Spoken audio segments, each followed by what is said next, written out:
So when I called him in the morning, he told me he's serving this particular function, and as Cabinet Secretary Education, I found it's an opportune and the best opportunity for me to be able to come and share.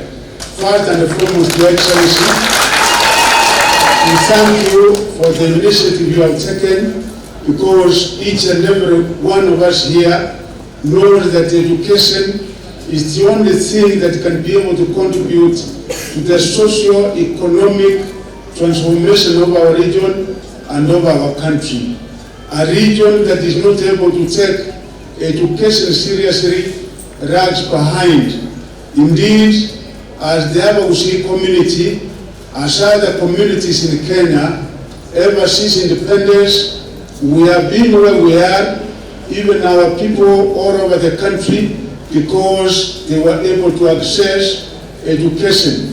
As of now, Your Excellency, I also wish to thank our people because of the performance in Kibusea, in KCPE, and even in KCSE.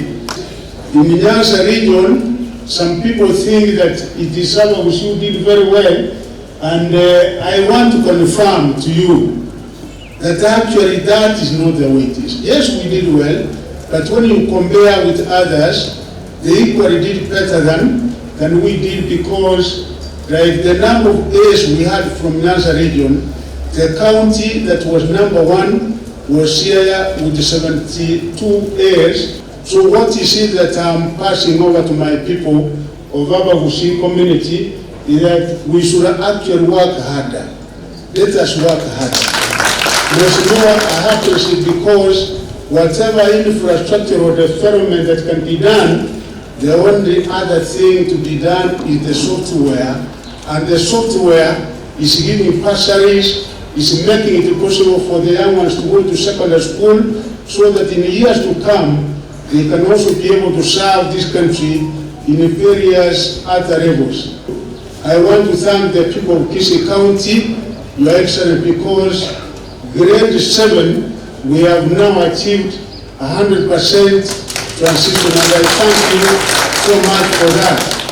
So here in Kisii, as the local leadership, I think we should be able to come up with such an arrangement so that no one student who is not able to pay school fees remains at home.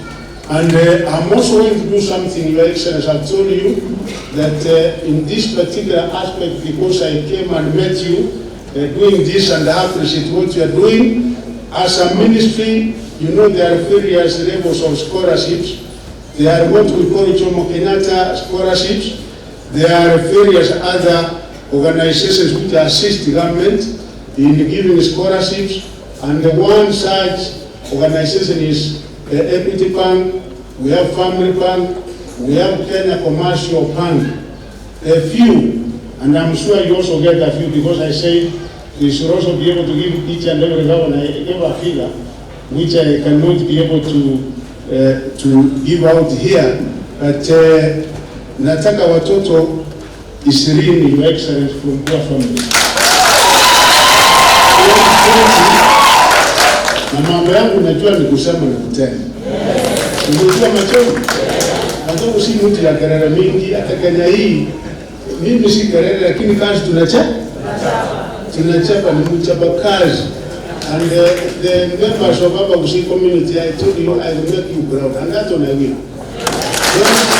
Don't ever have doubts. Yeah? Because one thing that I do once I'm given an assignment is to understand what it takes and what is required in order to be efficient and effective.